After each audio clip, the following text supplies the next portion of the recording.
I pretended to be a noob in Roblox Rivals and dominated everyone. Sometimes the best way to stand out is by acting like you don't belong. That's exactly what I set out to do in Roblox Rivals. I had to see what would happen if I entered matches pretending to be a total beginner. No aim, no strategy, no idea what I was doing. At least on the surface. In reality, I had over 300 hours of playtime. I had unlocked every weapon. I knew every map by heart. But I wanted to see how people would treat a noob. And how far I could take it before they realized the truth. The setup was simple. I made a brand new account. No badges, no titles, no flashy skins. Just the default avatar with the default blaster. I moved like a lost puppy in Spawn. I jumped awkwardly. I missed obvious shots. I aim at the floor. I let people walk right past me. And the results were immediate. People ignored me. They didn't see me as a threat. They ran past me during fights. They never targeted me directly. They assumed I didn't know how to play. Some even tried to give me tips mid-match. One guy typed, "Follow me, I'll protect you." I played along. I stayed close, acted confused, but every now and then I slipped up and hit a perfect shot. I immediately turned away or missed the next few shots to keep up the act. Then I started testing the limits. I queued into Control Clash and acted like I didn't know how to capture points. I stood near the edge of the zone without stepping into it. My team got frustrated. Someone typed, "Bird, this guy is lost," but no one kicked me. They just complained, and that gave me cover. In the final minute, I suddenly went full sweat mode. I blinked behind the enemy team, hit 5 perfect eliminations in a row, captured the final point solo. My team was stunned. They typed, "Yo, what? Where did they come from?" I didn't reply, just went back to missing shots next round. It became a routine.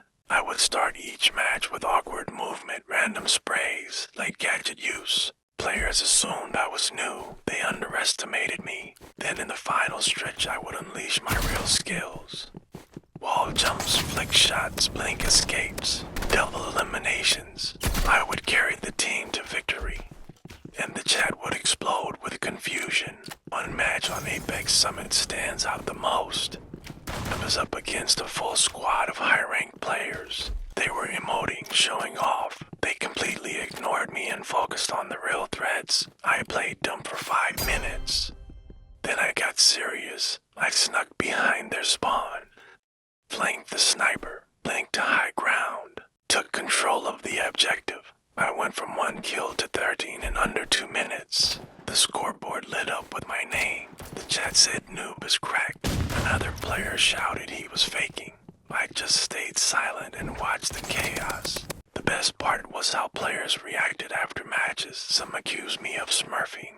Others asked if I was trolling. A few actually apologized for being rude earlier. One guy added me and said, "You got me. Respect." I never talked trash. I never boasted. I just kept pretending to be a clueless beginner until it was time to win. I started recording my matches, made a mini compilation. Noob turns pro in final minute. The video blew up. Players loved watching the surprise turnarounds. They started asking for tips on how to fake being bad. I told them the truth. The secret isn't playing poorly. It's understanding how people treat players they think are weak, then using that to your advantage. The psychology behind it was wild.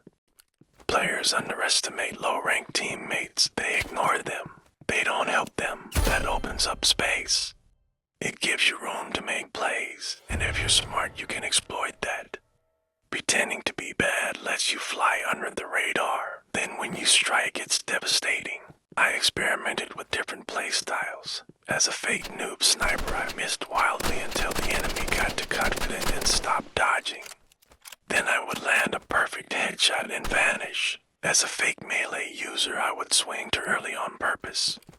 Then when they got too close, I'd combo them in a blink. I even faked gadget misuse by tossing bounce pads in the wrong direction, then using the real one to escape later. The trick was subtlety. You couldn't go full pro instantly or people would catch on. You had to build up slowly, make them believe you were getting lucky, then keep increasing the skill until the final moment. That's when the shock hits hardest. Eventually, the tactics stopped working on players who knew me, so I kept changing names, switching servers, trying new disguises. It wasn't about the wins anymore, it was about the reveal. That moment when they realized the noob was the one carrying the team. The silence in the chat, the stunned reactions, the desperate excuses, it was pure satisfaction. Then something surprising happened. I actually started helping real noobs. Because I had been treated like one so often, I saw how harsh the game could be. Players blamed new users for losses, called them bots, ignored them. So in between matches, I started queuing with real beginners, teaching them, guiding them, but still keeping up the act when needed. I blended in, protected them, let them shine. Over time, the noob disguise stopped being just a prank. It became a lesson, a reminder that how people treat others often depends on appearances, and that you can't always trust what you see in a game like Roblox Rivals. So yes, I pretended to be a noob. I missed shots, faked panics, acted lost, but when it mattered most, I clutched games, turned the tide, dominated silently, not because I wanted attention, but because I wanted to flip the script, and I did.